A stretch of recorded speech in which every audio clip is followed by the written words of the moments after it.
Astroneer,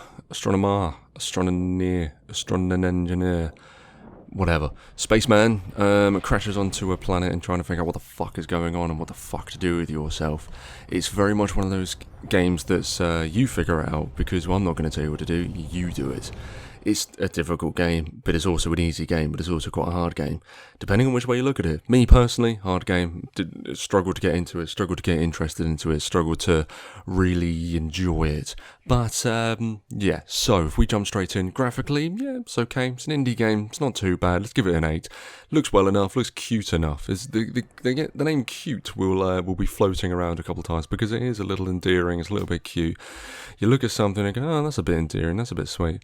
That's about it, really. That's probably the most you really think about it. It has little tools where you can try and pick up, you can try and move things around. But yeah, graphically, cute enough. That'll get you some sort of feeling for it, but that's about it. Yeah, it's not gonna put you off too much. Gameplay's difficult because you have different tools where you can sort of move the terrain around. You can make little tethers to try and do your oxygen.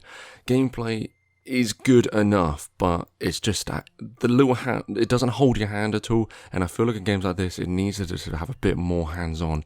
It gets a 7, purely because it's difficult to really try to figure out what the fuck you're meant to be doing with yourself. The tutorial you go through isn't really substantial enough. I ended up playing through the tutorial 2 or 3 times, still didn't know what the fuck I was doing myself. You have to just basically try and repair yourself, have to try and repair and just make a base, really.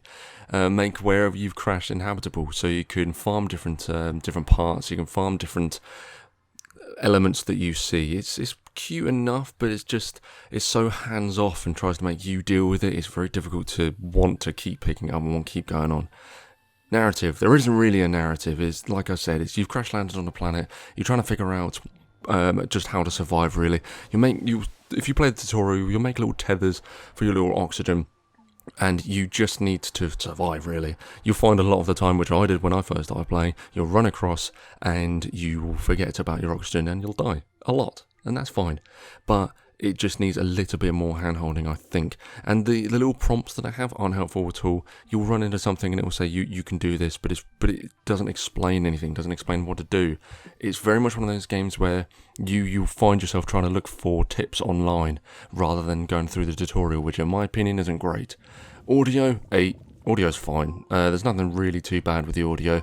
Like I said, it's cute. It has cute little audio cues. So if you try and find something, try and pick up something, it has these little audio cues and it makes the environment sound alive. It's nice enough.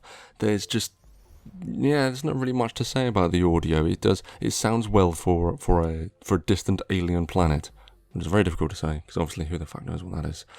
Technically it's not too solid. I would say 6. It's very easy to get stuck. It's very easy to get lost. So many times I was trying to farm different elements, trying to farm different things, and I would just fall into a hole and I couldn't get out. I would get stuck on a different part of terrain where I'd have to reset myself. It's very easy to do that, and in my opinion, it's very easy to get lost as well. Technically, though, it has different tools that work, but it's like I said before. It's just really difficult to get interested in this game where it tells you absolutely nothing what you're going to do. It tells you absolutely nothing of how to survive. You'll get into a situation where you just don't really know what to do. You complete the tutorial and you'll think, okay, maybe I'm ready to start a game. You'll start the game where you crash land on this planet, and then you think to yourself, what the fuck do I do with myself? What the fuck am I meant to survive? And you'll land with your pod, and you'll land with this different, what looks like a thing. I don't know what the fuck it is. And you're just meant to figure it out from there. You're meant to figure out how to just make things and how to survive. Other people may find that type of gameplay is great. They might be like, oh, okay, well, this is fun. I've got no issue with this whatsoever.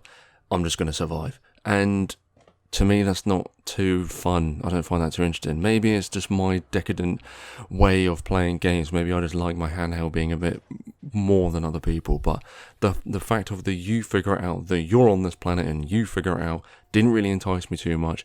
And it's not going to bring me back to playing it so much. To me, it's hard to recommend due to its hands-off nature, and the hands-off being, you do it. Because I don't know what I'm doing. I'm an idiot. Help me out here. Oh hey, it's me again. Don't forget to give us a follow if you enjoyed what you saw, or if you enjoyed what this channel does bring to you. We've got targets we need to hit, and your clicks and your subscribes will really help us out. Also, don't forget to hit that little bell notification so you know when we've got a new video dropping. Thank you, and we'll see you in the next one.